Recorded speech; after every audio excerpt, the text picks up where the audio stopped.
Uurimis- või praktilise töö esimene leht on tiitelleht, teine leht on autori deklaratsioon ja kolmas leht peab olema sisukord.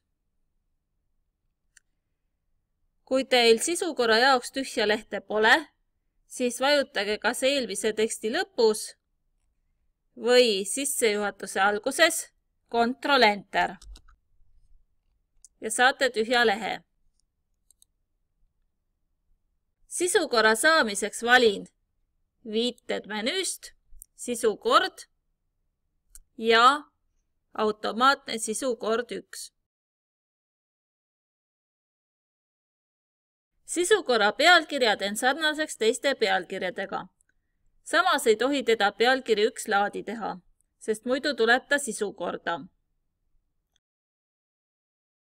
Kui ma peale sisukorra loomist teen töös veel muudatusi, tuleb sisukorda kindlasti värskendada.